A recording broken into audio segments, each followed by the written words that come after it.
Welcome back, Archer athletes. Today's training session builds upon last week's, which focused on expansion. If you are only putting in an hour and a half of training per week, good for you. I encourage you to do more. And I estimate that this session may take 2 to 3 weeks to work through because it involves a longer progression. Today's theme, improved shot execution with a focus on expansion. There are elements of software today that we've covered in previous videos that you will need to weave in to your training practice today in order to find success.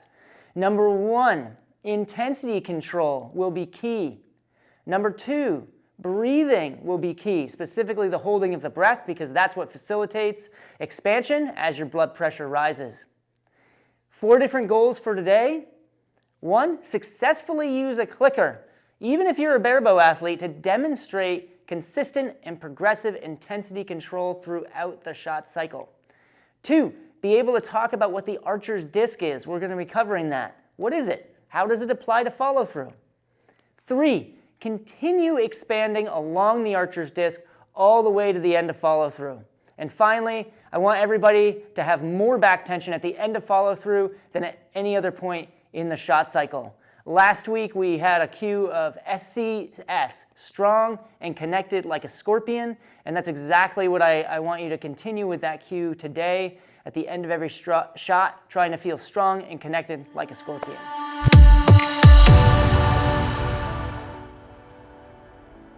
Here's an overview of today's training session so you know what's in store. I'll start out with a brief overview of expansion for those of you that tuned in to last week's video. But if you have not seen the primary video on expansion yet, I encourage you to go watch that video first. Next, we'll move on to an overview of what the archer's disc is, and I have a graphic for you that I'll show you. And we'll also get into using clickers because we'll be using clickers today as training aids, even for barebow athletes.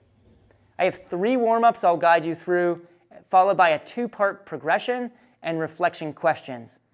Quick review of expansion. Expansion begins once physical and mental holding have been found and needs to continue all the way through to the end of follow through. It is internal and invisible. Why? Because it is primarily facilitated by the increasing blood pressure that we experience as a result of holding our breath during the 2 mountains and 1 plateau breath cycle that we've covered in previous videos. Expansion needs to end in the same place in space each shot and with the same amount of force each shot if you want to have consistent shots. Now, to build on that, remember that we want to have the most amount of back tension at the end of follow through, at the end of expansion, than at any other point during the shot cycle. While you are holding your breath and your blood pressure is increasing, you need to remain focused on one singular task of moving land to parallel with the shooting line behind you and getting to the follow-through position in a strong and connected way, like the exoskeleton of a scorpion. Strong and connected like a scorpion. Remember that release happens subconsciously, so your focus really needs to be during expansion on getting to the final follow-through position and not focused on your hook hand at all. The archer's disc is a visual cue that assists in communicating the direction in which we're commanding the follow-through portion of the shot. It's an imaginary plane revolving around the torso of the archer, much like the rings of Saturn. And this imaginary plane is tilted down towards the ground behind the archer and then up towards the sky in front of the archer on the toe side of the archer.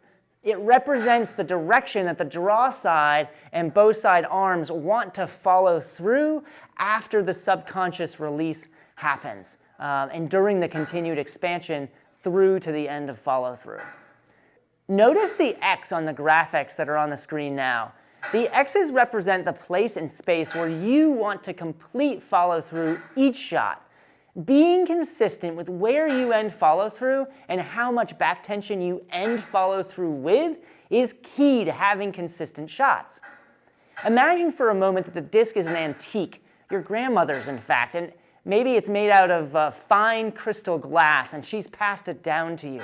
You do not want to break this disc. After all, it's an heirloom piece that's been entrusted to you by your grandmother.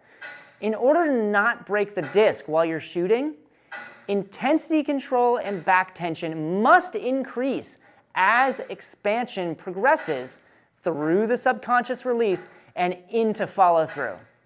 You must remain strong and connected, like the exoskeleton of a scorpion, all the way through the end of follow-through, feeling the strongest and the most connected at the end of follow-through. Do this, and you will have an archer's disc that will last generations. Word of caution here, counterintuitively, holding the bow arm perfectly steady during follow-through does not yield better results.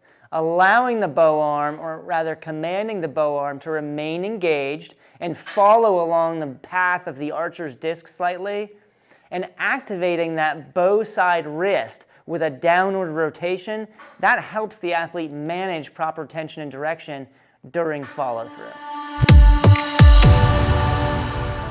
I know most of you watching this video right now from Sattva are barebow athletes and may not have any experience with clickers. That being the case, I'm going to dive into clickers right now so that you have a clear understanding moving forward, since one of our progressions today uses clickers. Practicing with a clicker for barebow or Olympic-style target archery is really key to learning and understanding how expansion works, and if you're doing it correctly. Using a clicker gives you immediate feedback and allows you to experience the invisible and internal movements that are expansion caused by our increasing blood pressure.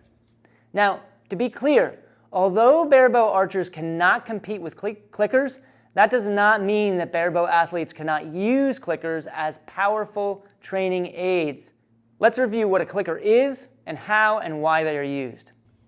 A clicker is a small, frequently metal, sometimes plastic, sometimes carbon fiber wand that is placed over the arrow during the nocking process. At the beginning, like in set position, a lot of the arrow is sticking out past the clicker, but then as the shot cycle progresses and the bow moves forward towards the target and the arrow is getting drawn back, less and less of the arrow is projecting past the clicker until you get to holding. And at holding position, there's only going to be maybe an eighth, a 16th of an inch to an eighth of an inch of the arrow point left underneath the clicker. And then that invisible internal movement of expansion is what moves the bow a little bit more towards the target, and click. That is a cue that you've built up the same amount of potential energy and that you need to continue getting to follow through position. The click that is heard when the bow moves towards the target and the clicker comes off the point, that click is really an affirmation that a consistent amount of back tension, potential energy has been built up. The click is not a dictation to release. The up and over shoulder warm-up. Grab an extra long stretch band, pole, or even a bow stringer.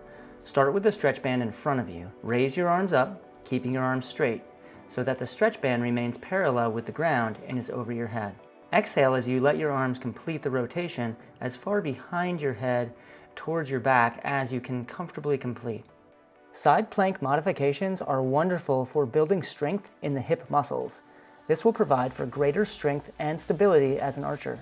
Side planks also help work the muscles that support the knees, and keeping the knees stable during the shot cycle is key to developing a solid foundation for the shot. I offer 4 modifications here, progressing from easier to more challenging. First, find your position on the floor, with your knees bent at 90 degrees and your forearm on the ground. Try and keep your knees, hip, and elbow approximately in the same line, and also align your body so that your shoulders, trunk, hips, and legs are all in the same plane. Support your upper body on the forearm. Second, engage your core, trunk muscles, and squeeze the glutes. Finally, float the hip that is closest to the ceiling towards the ceiling. Progression 2 is a little more challenging and involves keeping your upper body support arm in the same position, but scissoring your legs out for stability. Perform as many 3 to 5 second reps as you can in 30 seconds and then switch sides. Progression 3. Continue to stay on your supporting forearm and increase the challenge by stacking your feet on top of each other. This will challenge your sense of balance. Progression 4. Keep your feet stacked and support your torso with a stiff, engaged arm, palm against the ground. On all of these progressions, make sure you find your position first, then develop tension in the core and glutes and supporting arm, triceps, and lats, and then float your hips towards the ceiling to add the resistance. Perform as many 3 to 5 second reps as you can in 30 seconds and then switch sides. Shot cycle warm-up. Grab your stretch band and either 2 stability discs or 2 large towels folded into smaller squares. Place the stability discs or towels on the floor at a distance and angle that approximates where your feet are positioned during stance.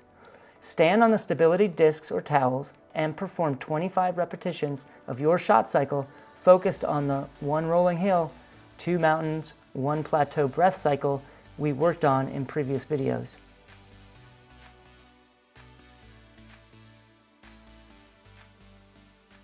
Time to play, everybody. I have a new activity for you that I've called On Thin Ice. Imagine yourself as an ice pirate trying to capture a treasure that is hidden along the archer's disc. Now, the archer's disc in this case is a dangerously thin sheet of ice that's also sloped at a precarious angle. And there happens to be a few treasures somewhere on that archer's disc. And you know where those treasures are, you think, because there's a map, and on that map there's some red X's that show exactly where X marks the spot. Now your goal as Ice Pirate, A, capture the hidden treasure where X marks the spot, and B, do so in a way where, to use last week's cue, you stay strong and connected like a scorpion all the way through to the end of expansion, the end of follow-through. To collapse or drop the bow arm in any way during this shot is going to shatter the ice and sink the treasure. So get the treasure, don't sink. This game is going to involve shooting 4 ends of 6 arrows per end, blank bail 9 meters or closer. There's a little bit of setup that you'll need to do. The setup is this. Set up a video recording device to capture your first 6 arrows on your first end, and then also the 4th end of 6 arrows. So just the first end and the last end will be recorded. Place the camera so it's facing your torso and has your entire bow arm in the frame. Observe the video at the end of the first end of 6 arrows and use the following questions to guide your assessment before you move on to the 2nd and 3rd ends. Are you shattering the disc on either the bow side or the draw side, or is the disc remaining intact? What do you need to focus on or feel in order to expand along the archer's disc to the end of follow-through without shattering the ice? Are you reaching the treasure, X marks the spot, or are you coming up short? What do you need to focus on or feel in order to capture the X, get the treasure each shot, and feel strong and connected like a scorpion? Now, after answering those questions and coming up with a plan for how to perform better, shoot 2 additional ends trying to be a successful ice pirate. No camera, just get feedback from how the shots feel. On your 4th and final end, set up the camera again and record the entire end of 6 arrows while playing on thin ice. Observe the video and consider, what can you observe about how your shots look now compared to the first recording you made? Standards that I want you to try to achieve during this activity: the thin sheet of ice, the archer's disc, needs to remain intact on each shot. And 2, I want you reaching X marks the spot on each shot, feeling strong and connected like a scorpion. Here are a few questions to consider once you've completed on thin ice. How many times did the disc shatter on the first recording compared to the second recording? How many treasures did you capture in the first video compared to the second? Describe the feeling you have at the end of follow-through when you are capturing the treasure and remaining on top of the ice disc. Part 2 of today's 2-part training session involves an activity I created called One-Way Street. And One-Way Street is a progression I made to help athletes explore and play with intensity control while using a clicker. During the shot cycle leading up to holding, you only want your arrow going one way through the clicker, backwards. If we lose back tension at any point, lose control of intensity, we're going to see the arrow point move the wrong way down a one-way street. One-way street is a 6-part progression, and for each part of this 6-part progression, the standard that I'm setting for you is that you need to repeat 10 clean reps in a row with the arrow only going the correct way down the one-way street. If you make a mistake and you observe that you've lost intensity control, or maybe you observe that the arrow starts to move towards the target and you're in setup, start the repetition count over at 0. It's going to require patience. It's going to require mental toughness. You're going to need to be focused and attentive. As Yoda says, there is no try, only do. I've set up a small table near the shooting line at Sattva, and on that table is a clicker and all the tools that you need in order to install that clicker temporarily to your riser. Here's some instructions on how to attach it to your riser. First, use 2 screws and a Phillips head screwdriver to attach the provided mounting bracket to your riser. Slide the sight extension bar through the mounting bracket and then lock the extension bar into place by hand screwing the mounting bracket knob through a hole in the extension bar and into the threaded hole of the mounting bracket. Do not over-tighten. To set the final position of the clicker, set the clicker position along the sight extension bar so that when you are at holding position, the clicker is essentially slipping off the tapered point of the arrow with only 1/16 to 1/8 of an inch of the point left to pass through the clicker before the clicker activates.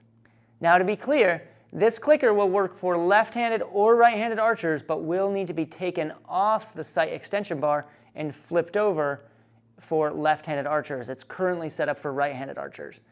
Part 1 of one-way street, set position. Nock an arrow and find set position with your arrow underneath the clicker. Stay in set position, frozen. Observe the gap between the arrow point and the clicker. The gap wants to remain constant once you are set in set position. Find set position and freeze there for 5 seconds successfully 10 times in a row. That gap between the point of the arrow and the clicker needs to remain constant for that 5 seconds. All right? If you make a mistake and you see that arrow kind of sawing back and forth while you're in set position, well, you're not managing intensity control during set position, which means you need to start the repetition count over at 0 before moving on to part 2. Part 2 of one-way street, set plus set up. Go through set and add in set up. So you'll go through set the same way you just did for part 1, but then you're also going to do set up. Observe the gap between the point of the arrow and the clicker as much as you can during the immediate transition between set and set up, as well as all the way through set up. The gap between the arrow point and the clicker only wants to be getting smaller. If you make a mistake, start over the repetition count at 0. Part 3 of one-way street, set plus set up plus draw and load. Perform 10 clean repetitions in a row of one-way street for set up, and loading. If you make a mistake, start the repetition count over. Part 4 of one-way street, perform 10 clean repetitions in a row, successfully managing intensity from set all the way through setup, load, and anchor. If you make a mistake, start the repetition count over at 0. Part 5 of one-way street, perform 10 clean repetitions in a row from set all the way through and including transfer. So find holding physically and mentally. Again, 10 clean reps in a row. If you make a mistake, start over from 0. Part 6 of one-way street requires that you get your clicker set up now successfully in the right location along the sight extension bar. So that's going to take some trial and error to set up well. But basically, when you're in holding position, you want 1/16 to 1/8 of an inch of the point of the arrow left underneath the clicker. For part 6, you need to perform 10 clean repetitions in a row progressing from set all the way through to the end of follow through. 10 clean reps. If you make a mistake, start over from 0. Thanks everybody for joining me for today's training session. I'd like to leave you with a few reflection questions today. First, where in your shot cycle were you surprised to find that you were losing intensity control? How does the shot feel now that you're successfully managing intensity control and going down that one-way street? Did you ever give yourself a pass for a rep that was, maybe you called it good enough, when you know it could have been better? And what did you need in that moment when you gave a rep a pass that was good enough? How could you deal with that differently in the future?